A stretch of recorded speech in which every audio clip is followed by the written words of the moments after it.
Саламатсыздар, урматтуу Коом пресс сайтынын көрүүчүлөрү, биз кезектеги цензурасыз маекти баштап отурабыз. Ал эми маектин коногу журналист Тынчтык Алтымышев. Ал кечээ өзүнүн баракчасында УКМКнын башчысы Камчыбек Ташиевдин отставкасын талап кылып билдирүү тараткан. Эми биз муну маалыматтын негизги булагы катары кабылдап, ушул боюнча жана мындан сырткары кечээ кечинде кыргыз-тажик чек арасындагы ого катышууларга байланыштуу маек кылмакчыбыз.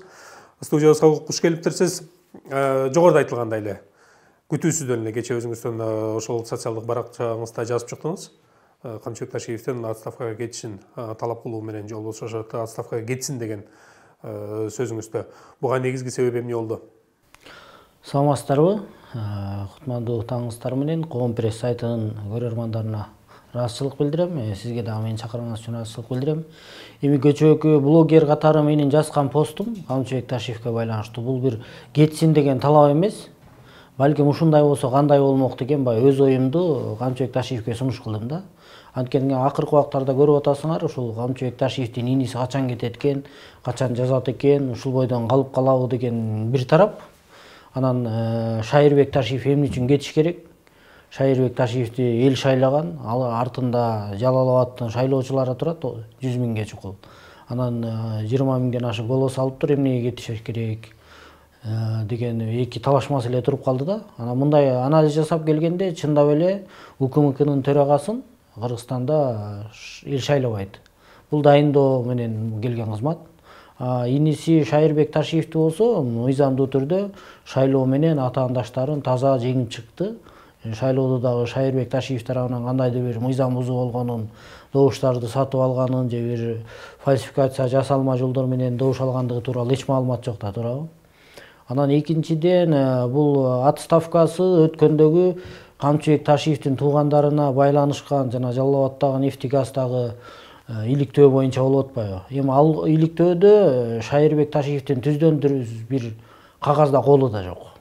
Кимдир бирөөгө буйрук бергени тууралуу көрсөтмө да жок. Эми тууган болгон менен андай рычаг дагы жок Шайырбек Ташиевде. Камчыбек Ташиев мисалы эми улуттук коопсуздук кызматынын башчысы катары кимдир бирөөлөргө бир жашыруун жабык буйрук берип коюшу мүмкүн, ушул компанияга мен иштегиле же мындай саткыла депчи. Шайырбек Ташиев жөнөкөй буга чейин илгери мурдараак жергиликтүү кеңештин депутаты болгону болбосо, анда азыр кимдир бирөөгө буйрук бере турган, иш чече турган деле мындай таасири жок адам да. Бул жаңы жүз саясатка жаңы келип атат, жаңы шайланып келип атат, жаңы бир мүмкүнчүлүктөрдү берип, балким ушундай маалда жана бир үйдөн бир эле саясатчы чыксын деп атпайбы, анысы туура, анысына кошулам. Буга чейин шаардык кеңештеги баласы Таймурасты дагы депутаттык мандаттан баш тарттырышкан. Туугандар өз ара ата бала чечишип, мунусу да туура. Анан эгер чындап эле бир эле Ташиев саясатта калыш керек болсо, бул жолу балким инисине шанс берип, өз алдыңча саясатчы болуп чык, сен да эл үчүн иште, биздин фамилияны уят кылба деп, балким өзү четтеп турганы жакшы беле деген эле ойду айттым мен.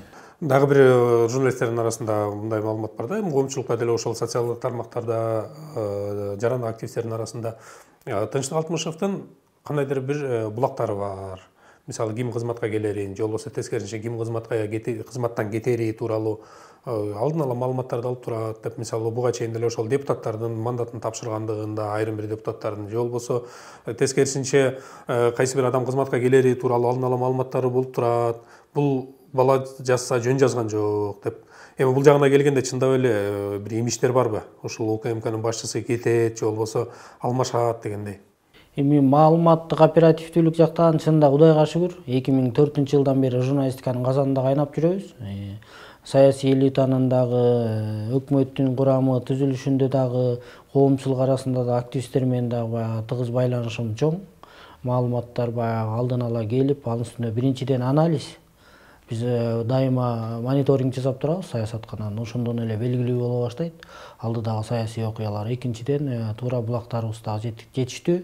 Бирок көчөөкү маселеге келгенде кандайдыр бир имиштер болуп, же разборкалар болуп, Камчыбек Ташиевди чындап эле бир саясий күчтөр кетирүүгө кызыктар болуп аткандыгы тууралуу чынында менде маалымат жок.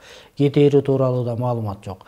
Мен бул жерде өзүмдүн гана мындай субъективдүү жеке пикиримди айттым да. Балким өздөрү карап көрөт. Эми мен Ташиевтерге акыл үйрөтө турган, кеңеш бере турган жерде эмесмин чынында. Баягы коомдук активист жаран катары өз оюмду гана айттым. Анан дагы бир нерсе бар да, мисалы ошол эртең менен жарыя болду. Ал эми кечинде кыргыз-тажик чек арасында кайрадан ок атышат. Эми биз баягы мындайча айтканда согуш абалында турабыз.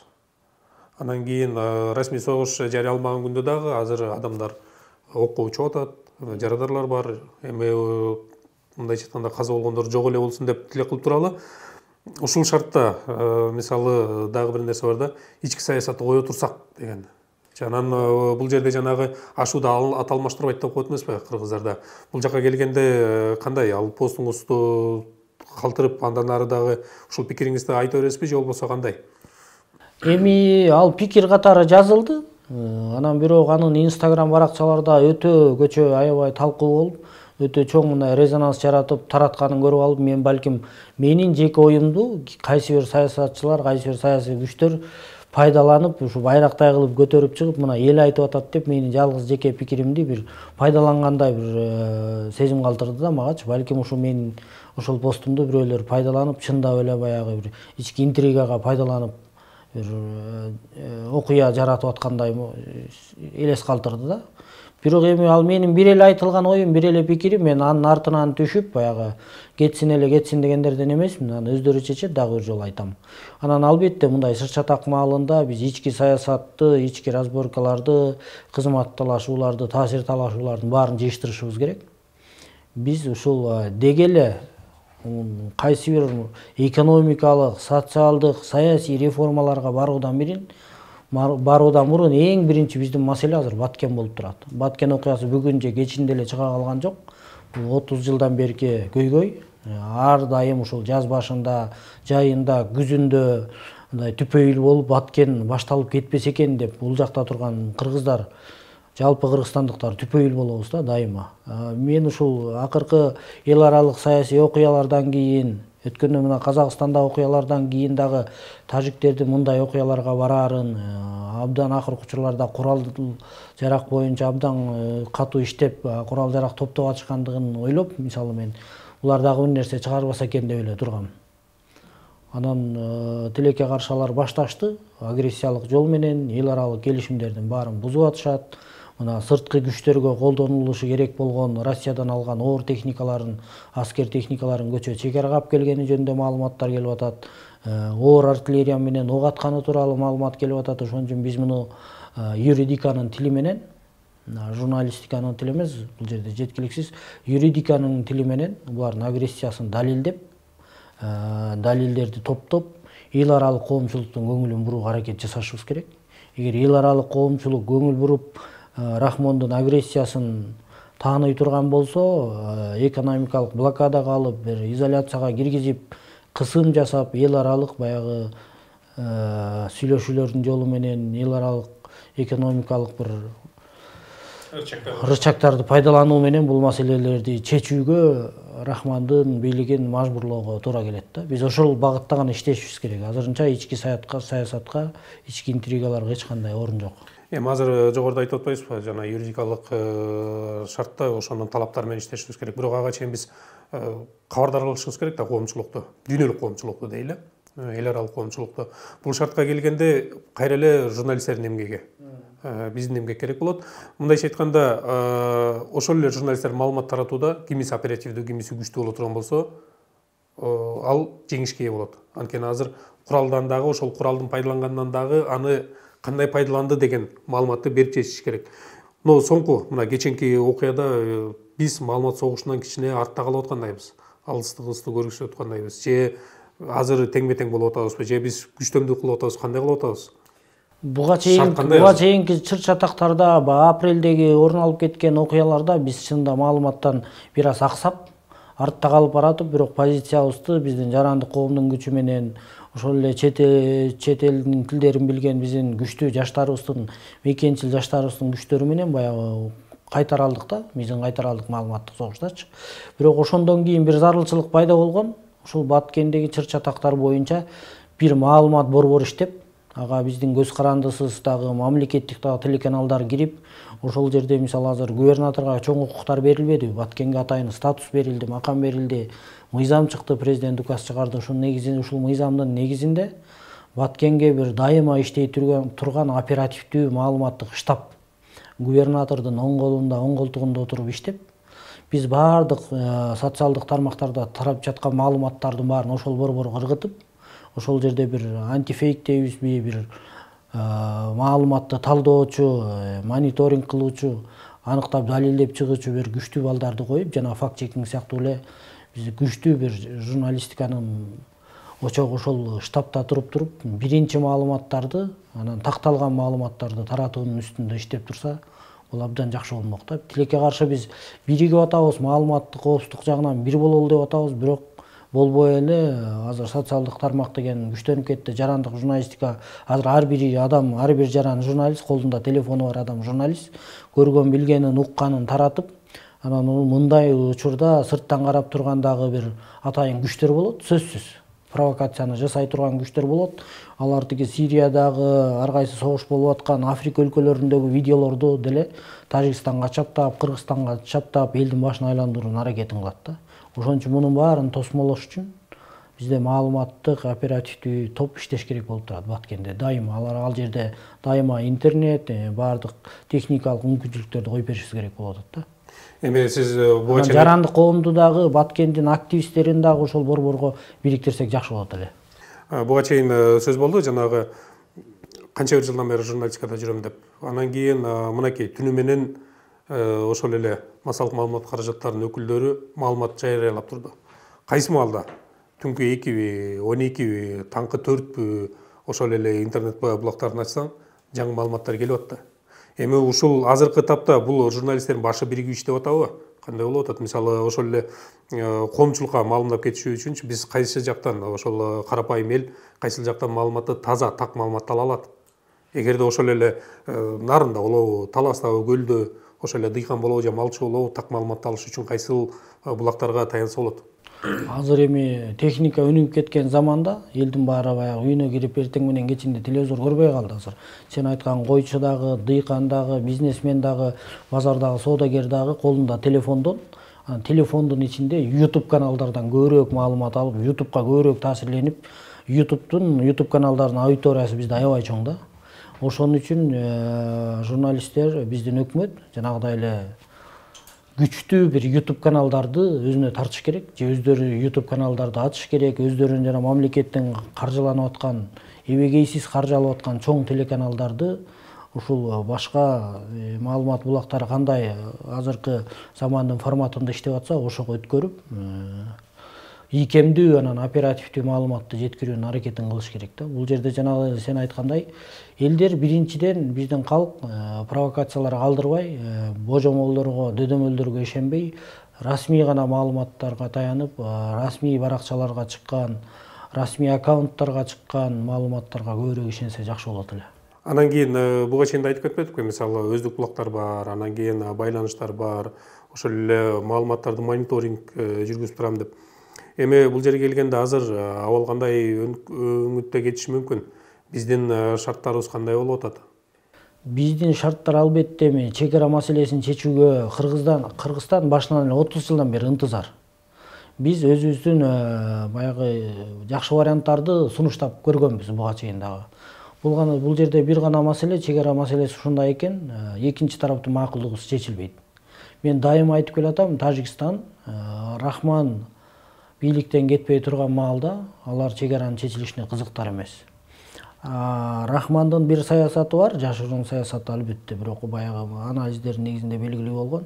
Бул бийликтен кеткенге чейин бул өзүнүн баласын бийликке отургузууга аракет кылып келатат. Аны кызматтан кызматка көтөрүп келатат.